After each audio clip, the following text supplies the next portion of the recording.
चांद तक नहीं था। हर तरफ सिर्फ खामोशी थी, ना कोई जानवर, ना कोई जिंदगी का निशान। उस वक्त एक दिन अल्लाह रब्बुल आलमीन ने अपने तमाम फरिश्तों को हुक्म दिया, ऐ मेरे फरिश्तों, मेरे अर्श अजीम के करीब सब इकट्ठा हो जाओ।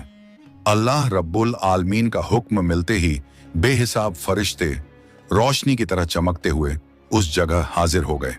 तब अल्लाह ताला ने फरमाया, मैं जमीन पर अपना एक नुमाइंदा भेजना चाहता हूं। यह सुनकर फरिश्ते हैरान हो गए। उनकी पेशानियों पर सवाल थे और दिलों में तज्जुब। उन्होंने अदब से अर्ज किया, ऐ हमारे परवरदिगार, क्या आप ऐसी मखलूक को जमीन पर भेजना चाहते हैं जो वहां फसाद करेगी, खून खराबा मचाएगी? हालांकि हम तो हर वक्त आपकी तस्बीह और इबादत में मशगूल रहते हैं, फिर नया खलीफा बनाने की क्या जरूरत है? उनकी बात सुनकर अल्लाह रब्बुल आलमीन ने फरमाया, ऐ मेरे फरिश्तों, मैं वो जानता हूं जो तुम नहीं जानते। कौन मेरी इबादत करेगा और कौन नाफरमानी, इसका इल्म सिर्फ मेरे पास है। मैंने तुमसे मशवरा नहीं मांगा, सिर्फ बताया है। अल्लाह ताला की ये बात सुनते ही फरिश्तों के दिल कांप उठे।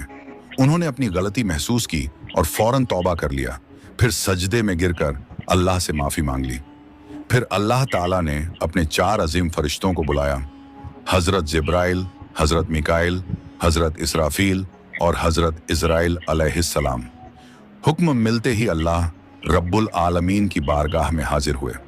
सबसे पहले अल्लाह ने हजरत जिब्राइल अलैहिस्सलाम को हुक्म दिया, ऐ जिब्राइल, जमीन पर जाओ और वहां से एक मुट्ठी मिट्टी लेकर आओ, जिससे मैं अपना खलीफा पैदा करूंगा।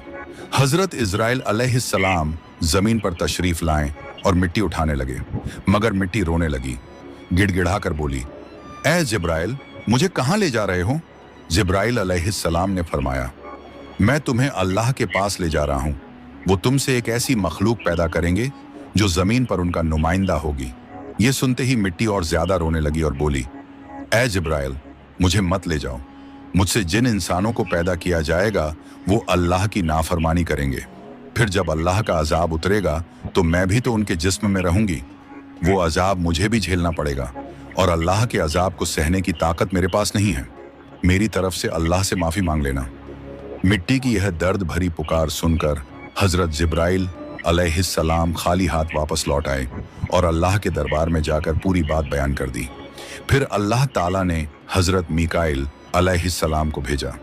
वो भी जमीन पर तशरीफ लाएं, मगर मिट्टी ने उसी दर्द से फरियाद की और मिकाइल अलैहिस्सलाम भी खाली हाथ लौट आए। इसी तरह हजरत इजराफील अलैहिस्सलाम भी जमीन पर तशरीफ लाएं, मगर मिट्टी की आह सुनकर उनका दिल भी पिघल गया और वो भी मिट्टी उठाए बिना ही लौट आए। तीनों फरिश्ते खाली हाथ वापस आ गए। आखिरकार अल्लाह रब्बुल आलमीन ने हजरत इजराइल अलैहिस्सलाम को जमीन पर भेजा। जब इजराइल अलैहिस्सलाम जमीन पर तशरीफ लाएं तो मिट्टी ने फिर वही इल्तिजा की और बोली, ऐ इजराइल, मुझे मत ले जाओ, मुझे यहीं छोड़ दो। लेकिन इजराइल अलैहिस्सलाम ने फरमाया, ऐ मिट्टी, मैं तुम्हारी बात पर लौट नहीं सकता, क्योंकि मुझे अल्लाह का हुक्म मिला है और मैं अपने रब के हुक्म की खिलाफ वर्जी कभी नहीं करूंगा। यह कहकर उन्होंने मिट्टी उठाई और अल्लाह के दरबार में लौट आए।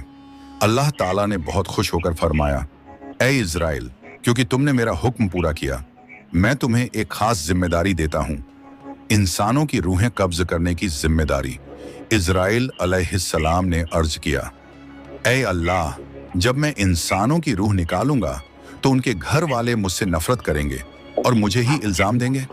अल्लाह ताला ने फरमाया, तुम फिक्र मत करो, हर मौत के लिए मैं अलग अलग सबब बना दूंगा। कोई बीमारी से जाएगा, कोई हादसे से, तो कोई बुढ़ापे से। लोग तुम्हें इल्जाम नहीं देंगे। ये सुनकर इजराइल अलैहिस्सलाम का दिल मुतमिन हो गया और फिर फरिश्तों ने अल्लाह के हुक्म से उस मिट्टी को मक्का शरीफ के करीब एक पहाड़ी पर रख दिया। बरसात की बूंदों से वो मिट्टी भीगती रही, धूप से सूखती रही और यूं कई साल गुजर गए। आखिर अल्लाह की कुदरत से उसी मिट्टी से हजरत आदम अलैहिस्सलाम का पुतला बन गया। अल्लाह ने फरिश्तों को हुक्म दिया, इस जिस्म को जन्नत में ले जाओ। फरिश्तों ने अदब से हुक्म माना और आदम अलैहिस्सलाम के जिस्म मुबारक को उठाकर जन्नत में ले गए और फिर लंबे अरसे तक वो जिस्म वहीं पड़ा रहा, बिना रूह के, बिल्कुल बेजान। फरिश्ते उसके करीब आते और उसे गौर से देखकर कहते, यही है वो जिस्म, यही होगा अल्लाह ताला का